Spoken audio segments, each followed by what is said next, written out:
Débat est bilingue.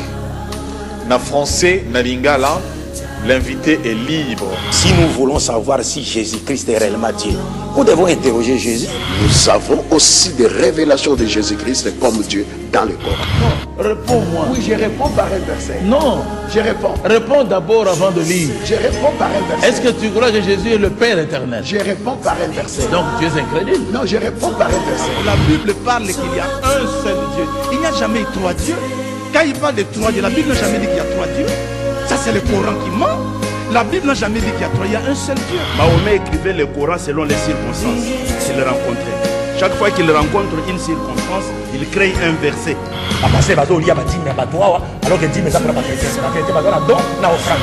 Débat est bilingue.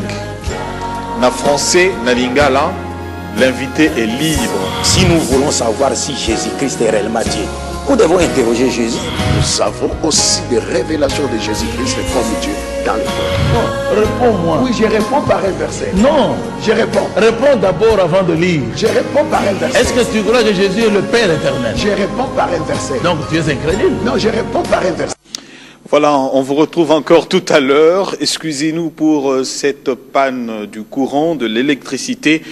Ah bien, le Moualim venait de dire tout à l'heure que courant et asnel, mari des nuits. Donc, il n'y a pas moyen de tenir, il faut seulement le groupe. Nous venons d'allumer notre groupe de Direct Télévision pour que vous nous receviez en direct chez vous.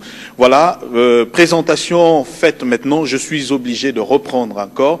Je disais à mon extrême gauche, pour le compte du christianisme, nous recevons l'apôtre Jean-Pierre Kyungu qui est avec nous et un habitué de débat religieux. Apôtre, bienvenue encore aujourd'hui. Merci pour votre invitation. Voilà. À la droite de l'apôtre et à ma gauche, c'est encore un autre serviteur de Dieu qui est là pour le débat du jour sur la divinité de Jésus-Christ. Il s'agit de l'apôtre André Mikaï qui est avec nous, qui représente également aujourd'hui le christianisme. Apôtre Mikaï, bienvenue. Merci. Voilà. À ma droite, nous recevons pour la première fois également pour le compte de l'islam le Moualim Kassogbia. Voilà, un nom de l'Équateur, comme on venait de le dire tout à l'heure. Moualim, bienvenue. Merci beaucoup. Voilà. Le dé est lancé à vous qui nous suivez. Merci plutôt, chers téléspectateurs. Merci également à toute la famille de notre frère Rigen Bukassa, à Maluku, dans la commune de Kinshasa, où les gens ont mis de télévision dehors pour suivre le débat religieux d'aujourd'hui, apôtre Moualim. Donc tout Kinshasa est là en train de vous suivre. Débat est bilingue. Na français, na lingala, l'invité est libre. Na sujet nyonso, na réponse nyonso akoki kopesa. Question ya liboso Moualim, le christianisme parle de la divinité, il y a Jésus-Christ. Est-ce que l'islam reçoit cela comme tel? Est-ce que vous croyez à la divinité de Jésus-Christ? Pourquoi? Si vous croyez, pourquoi vous croyez? Si vous ne croyez pas, pourquoi vous ne croyez pas à la divinité de Jésus-Christ? Merci beaucoup pour la question, mais avant de rentrer dans le vif du sujet, je remercie d'abord Dieu, le maître des circonstances, qui a voulu que nous soyons là en ce moment et qui sait pourquoi il favorise une telle rencontre. J'implore Dieu pour qu'il puisse couvrir de sa grâce, de ses bénédictions, notre vénéré prophète Mohammed, qui a été envoyé dans le but de tirer l'humanité tout entière des ténèbres spirituelles, de l'ignorance, du polythéisme, de l'idolâtrie et la dépravation des mœurs vers la lumière de la connaissance véritable de Dieu et de vraies valeurs morales que Dieu attend de nous sur le plan spirituel, sur le plan vertical et horizontal. Mes remerciements vont également à l'endroit de mes chers frères en Adam, les apôtres André Mikaï et l'apôtre Jean-Pierre Kyungu, qui ont bien accepté, n'est-ce pas, qui ont bien voulu partager avec moi ce plateau autour de ce grand thème vital, à savoir Jésus-Christ est-il Dieu? Jésus-Christ est-il Dieu? Je me dois d'ores et déjà avouer que cette question est à la fois difficile et facile à répondre. D'abord, elle est difficile à répondre parce que, vous savez que, si je dis elle est difficile à répondre, parce qu'en réponse à cette question, les chrétiens eux-mêmes d'abord répondront de manière divergente, parce que les chrétiens sont vachement, excusez-moi les termes, vachement divisés sur la personne de Jésus-Christ. Il ne devrait pas aussi même pas avoir débat entre chrétiens et musulmans sur la divinité de Jésus. On pouvait aussi faire le débat entre chrétiens et chrétiens sur la divinité de Jésus. Parce qu'il y a les témoins de Jéhovah qui ne croient pas à la divinité de Jésus, les apôtres de The Way International qui ne croient pas à la divinité de Jésus, les protestants rénovés qui ne croient pas à la divinité de Jésus, et il y a le prêtre Arius d'Alexandrie, à l'occasion duquel le concile de Nicée a été convoqué à 325, qui s'est soulevé contre l'église catholique romaine en dénonçant l'égarement de cette dernière parce qu'elle enseignait que Jésus-Christ était Dieu. Aujourd'hui, toutes les églises de réveil ont emboîté les pas à l'église catholique romaine, bien que ces églises refusent de croire, de reconnaître la doctrine de la Théotokos qui fait de Marie la mère de Dieu, mais elle continue à croire que Jésus est Dieu, ce qui implique à dire il est catholiquement logique que Marie soit appelée la mère de Dieu, tant que son fils sera considéré par certains comme étant Dieu. Donc Marie n'a pas le droit, on ne saura pas appeler Marie mère de Dieu tant que son fils sera Dieu. Donc Marie sera, c'est-à-dire, on pourra débarrasser, on pourra priver Marie de ce titre de Théotokos que lorsqu'on aura débarrassé Jésus-Christ, n'est-ce pas, de sa divinité. Donc ça c'est la partie difficile à répondre. Donc de l'autre côté, il y a aussi le débat entre chrétiens et musulmans. Nous savons que les chrétiens et musulmans s'accordent sur plusieurs points de doctrine, mais ils ont également des points de divergence, dont l'un d'entre eux, le plus opiné d'ailleurs, c'est la question de la divinité de Jésus. Mais vous comprendrez avec moi que, comme je l'ai dit tantôt, c'est difficile et facile à comprendre, à répondre. Mais quand je dis facile à comprendre, parce que vous allez comprendre aussitôt que ce soit moi ou mes frères les apôtres, personne d'entre nous ne pourra être plus éloquent que Jésus-Christ lui-même pour nous départager sur cette question.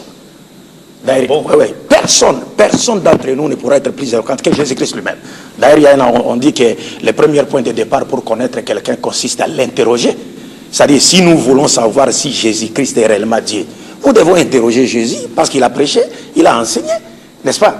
Donc si aujourd'hui, autour de ces plateaux, nous voulons justifier notre position respective, confirmer la justesse ou non de notre proposition respective, nous ne devons que le faire en s'appuyant sur les propres déclarations de Jésus-Christ. Parce qu'il a enseigné. Et c'est facile de le faire parce qu'il a parlé dans l'Évangile. Donc, par rapport à cela, je disais, oui, il y a bien sûr un problème, mais c'est un point de divergence entre nous et les chrétiens. Et moi, je dis que les chrétiens, ils sont divisés. Il y a au moins 8 groupes de chrétiens. Je ne saurais pas les citer ici, mais peut-être pendant la phase question-réponse, on pourra évoluer. Et puis je vais citer, parce qu'il y a un groupe de chrétiens qui croient que Jésus est Dieu, est à la fois Dieu et Fils de Dieu, et croient à la Sainte Trinité catholico-protestante, qui consiste à reconnaître que le Père est Dieu, le Fils est Dieu, le Saint-Esprit est Dieu, mais il n'y aurait cependant pas 3 dieux, mais un seul Dieu, et ils appellent cela c'est un mystère. Nous, musulmans avertis, nous disons oui, c'est un mystère, mais c'est le mystère de l'ignorance et de l'apostasie qui a été annoncé par les prophètes. Et puis de l'ignorance et de l'apostasie, parce que cela n'existe pas. Ça n'existe pas. Comme chez les Juifs, parce que Dieu, s'adressant aux enfants d'Israël, leur avait dit, si quelqu'un vous invite à aller adorer un autre Dieu que vous et vos pères n'ont jamais connu, alors il faut ne l'écoutez pas. La Trinité n'existe pas chez les Juifs. Okay. La venue de Dieu, littéralement, je vais terminer. Il y a un autre groupe qui croit que Jésus-Christ n'est pas Dieu, mais il serait plutôt le Fils unique de Dieu. Il y a un autre groupe qui croit que Jésus est Dieu, et à la fois et aussi Fils de Dieu, mais qui refuse de croire à la Trinité catholico-protestante comme la Trinité sabélianiste, qui est aujourd'hui enseignée par les chrétiens dits de l'Église primitive, c'est-à-dire les branhamistes. Et William Branham, lui, il n'a fait qu'imiter une doctrine qui a été qualifiée d'hérétique par l'Église catholique romaine et qui a été inventée par les prêtres Sabellius et les prêtres Praxeas, qui consiste à dire qu'il n'y a pas 3 personnes, en Dieu, mais il n'y a qu'une seule personne qui aurait rempli 3 fonctions. C'est-à-dire Jésus-Christ était lui-même le Père quand il était au ciel, il serait devenu Fils quand il aurait pris chair pour nous sauver par sa prétendue mort expiatoire sur la croix. Sa prétendue mort expiatoire sur la croix, parce que Jésus n'a jamais été envoyé pour se faire tuer. Et puis 3, ils disent donc il est revenu maintenant sous forme du Saint-Esprit. Donc bref, pour nous, ils sont juifs, et si on doit parler, vous savez, juifs, comme je l'ai dit, juifs, chrétiens, musulmans, parlent tous de Jésus-Christ, mais malheureusement, de façon divergente. Et nous, la position des juifs, les 2 positions, juives et chrétiennes, sont extrémistes.